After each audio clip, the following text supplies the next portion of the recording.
চলো আজকে আমরা স্বদেশ কবিতাটির শূন্যস্থান পূরণ যে অনুশীলনীতে রয়েছে সেগুলো আজকে সমাধান করে ফেলি।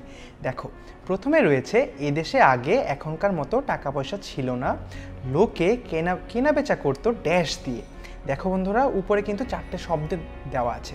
শব্দগুলো কি কি বলো তো? টুকটুকে, কড়ি, পাখপাখালির, শিল্পী। তাহলে বলো তো বন্ধুরা, প্রথমটাতে কি বসতে পারে? প্রথমটাতে দেখো, এদেশে আগে এখনকার মতো টাকা পয়সা ছিল না, লোকে কেনাবেচা করতো কড়ি দিয়ে। আমরা জানি লোকে আগে কেনাবেচা করতো কড়ি দিয়ে।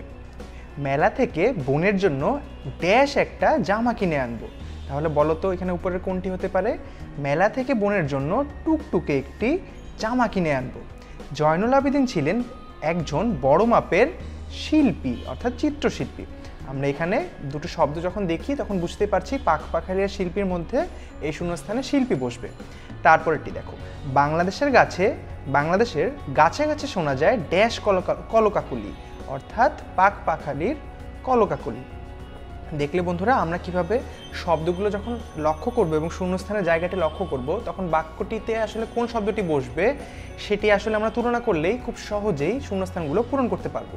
তাহলে চলো এবার আমরা আমাদের যে কবিতাটি আমরা পড়েছি সেই কবিতার কিছু শূন্যস্থান দেওয়া আছে, আমরা আসলে দেখি কবিতাটির শূন্যস্থানে আসলে কি বসবে। তাহলে দেখো, এই যে ছবি ড্যাশ, তাহলে দেখি আমরা ড্যাশে কি বসবে।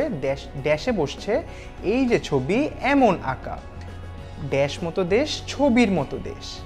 এরপরে রয়েছে দেশের মাটি, দেশের মানুষ, নানান রকম বেশ, বাড়ি বাগান, পাখপাখালি, সব মিলে এক ছবি, নেই তুলি নেই রং, তবুও আঁকতে পারি সবই। অর্থাৎ বন্ধুরা, তোমরা যদি কবিতাটি খুব ভালোভাবে পড়ো এবং কবিতাটি যদি মুখস্থ করতে পারো, তাহলে কিন্তু খুব সহজেই এই যে শূন্যস্থানগুলো রয়েছে, অর্থাৎ কবিতার যে শূন্যস্থানগুলো রয়েছে সেগুলো খুব সহজেই পূরণ করতে পারবে। তাহলে তোমরা কবিতাগুলো খুব ভালোভাবে পড়বে এবং শূন্যস্থান পূরণের সময় চেষ্টা করবে বাক্যে আসলে কি বলেছে সেটা যদি বুঝতে পারো, তাহলে খুব সহজেই শূন্যস্থান আসলে কি বসবে সেটি বসিয়ে দিতে পারবে।